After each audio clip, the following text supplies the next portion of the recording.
Education has always been a crucial part of our lives growing up, although it hasn't always been an equal playing field. Picture this: segregated schools based on race. A stark reality that hit hard with cases like Brown v. Board of Education. It wasn't just a legal tussle. It was a glaring sign that our education system was seriously flawed. Sounds crazy, right? Well, let's dive in deeper to better understand this case. April 13, 1896 to May 18, 1896. Plessy v. Ferguson was the first major investigation into the 14th Amendment's Equal Protection Clause. The case maintained state statutes requiring a racial segregation in public facilities as long as the facilities were of an equal quality. This decision authorized the establishment of racially segregated institutions, maintaining racial inequality until it was reversed by the Supreme Court in Brown v. Board of Education in 1954. A plaintiff named Oliver Brown filed a class action case against the Topeka, Kansas Board of Education in the early 1950s. He did this because Linda Brown, his daughter, was barred from attending any of Topeka's white elementary schools. Brown filed a lawsuit claiming that black children's schools were not equal to those of white children. Segregation, he said, violated the 14th Amendment's Equal Protection Clause. The court concluded that segregating students of different races was unconstitutional, signaling the end of the segregation in United States schools. Brown v. the Board of Education also influenced the American Civil Rights Movement in the late 1950s and early 1960s. After the Brown versus Board of Education decision, things didn't change immediately. Some schools, especially in the South, didn't follow the ruling and kept segregation.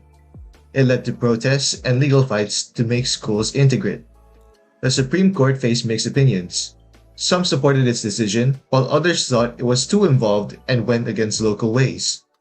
So right after the case, there was both resistance to change and a mix of views about the Supreme Court's role. Well, the aftermath of the Brown v. Board of Education case did not transform the country overnight, and much work was still needed.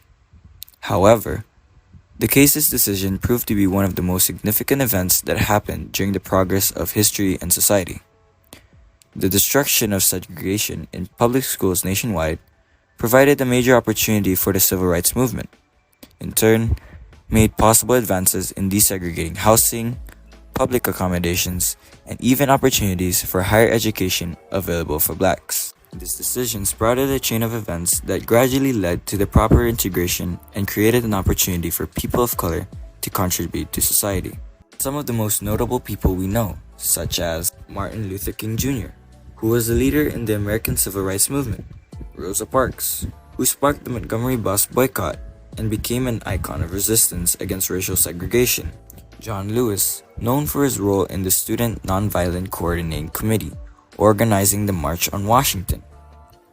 Some of the most notable people from the modern era, such as Barack Obama, as the first African-American president, Nelson Mandela and his activism against apartheid in South Africa, and Kamala Harris, being the first female black vice president.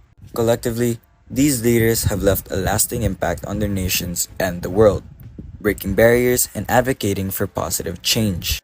Looking back at how far we've come since the Brown v. Board of Education case, it's a reminder that the journey for equality is a joint effort, reaching beyond racial lines to embrace the rights and dignity of every person.